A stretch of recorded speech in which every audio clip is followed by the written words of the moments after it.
Oke, bismillahirrahmanirrahim. Assalamualaikum warahmatullahi wabarakatuh. Kali ini saya akan menjelaskan tentang strategi menentukan harga. Oke, gini ya. Dalam berbisnis, tentu yang menjadi target utama kalian adalah keuntungan. Ya, mana ada yang mau menjalankan bisnis tapi mengalami kerugian. Nah, gimana sih cara menentukan harga yang benar gitu? Bagaimana sih cara kita menentukan harga yang sesuai, ya kan? Nah, oke. Tapi di sini nih, kesalahan terbesar yang dilakukan banyak bisnis itu percaya bahwa indikator yang menentukan untung sama tidaknya sebuah bisnis atau sebuah penjualan itu tergantung harga. Kalau modal kita 5.000, kita jual 10.000, berarti untung kita 5.000. Ya kan? Kalau modalnya 5.000, kita jual 7.000, berarti untungnya 2.000. Hanya sebatas matematis seperti itu saja. Nah, padahal yang terpenting itu adalah bagaimana cara kita menjual. Ya kan, banyak cara atau bagaimana cara kita menjual, kayak layanannya, kualitas layanan kita bagaimana, kemudian kualitas dari produk kita bagaimana, kemudian juga bagaimana harga, tentu harga kita dengan persaing. Nah, harga di sini sebagai salah satu indikator saja, bukan hanya satu indikator atau hanya satu indikator utama untuk menentukan keuntungan kita dalam berbisnis. Gitu. Jadi dalam berbisnis tentu bukan hanya harga yang menjadikan kesuksesan dalam berbisnis, tapi ada hal-hal lain yang tentunya bisa mendorong penjualan kita. Nah gitu, yang terpenting adalah kemampuan kita dalam menjual. Oke. Sekarang kita lihat ya perbedaan harga jual produk. Nah, di sini kita lihat perbedaan antara harga pokok penjualan dengan harga jual. Kalau harga pokok penjualan kalian bisa baca sendiri, itu adalah keseluruhan biaya. Ya kan, harga pokok penjualan adalah keseluruhan biaya yang sudah kita keluarkan untuk membuat sebuah produk atau untuk mengelola jasa, misalkan, bukan hanya produk, ya kan. Nah, harga pokok penjualan itu biaya atau sesuatu yang sudah kita korbankan berapa, itu adalah harga pokok penjualan.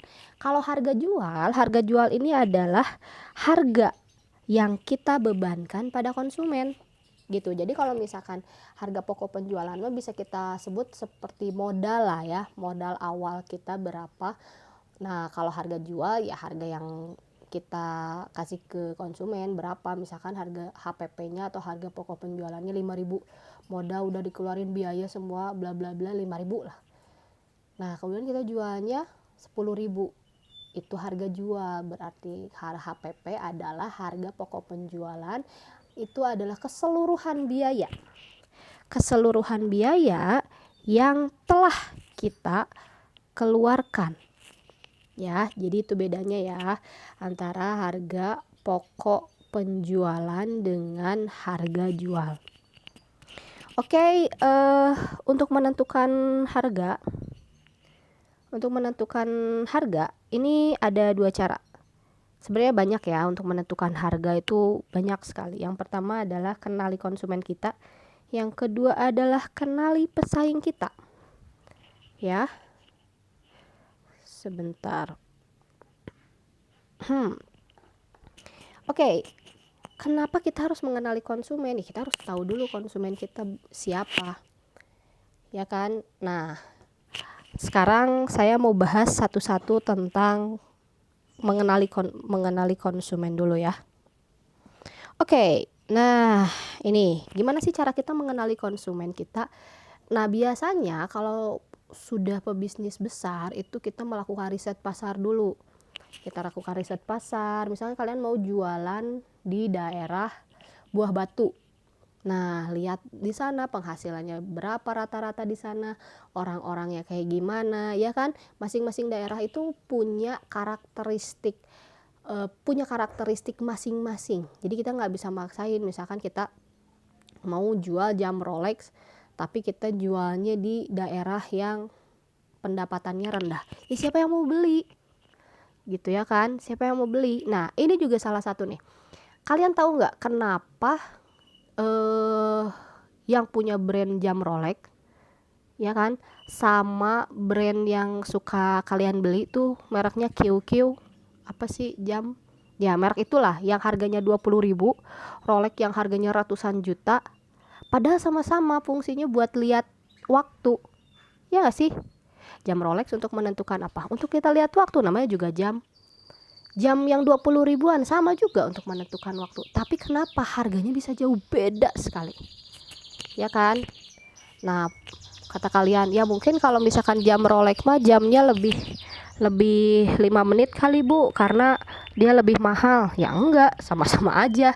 Sekarang jam 2 di jam Rolex, ya di jam QQ juga sama jam 2. Enggak ada tuh kalau jam Rolex lebih 5 menit misalkan karena dia lebih mahal. Jam QQ kurang 5 menit karena dia murah banget. Enggak, sama-sama aja menentukan jamnya jam 2.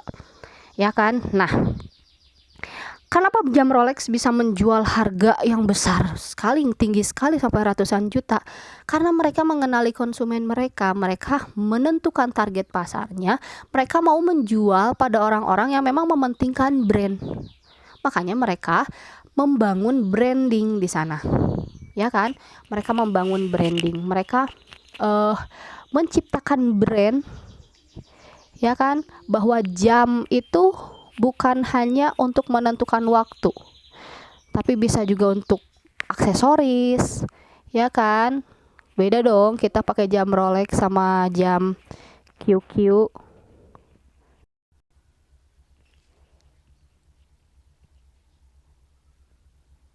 Oke, itu bedanya. Jadi maksudnya gini, kenapa kita harus mengenali konsumen? Kita mau menargetkan pasar kita tuh ada di mana. Kalau kita menargetkan untuk kalangan bawah, ya berarti kita harus menentukan harganya juga yang tidak terlalu mahal.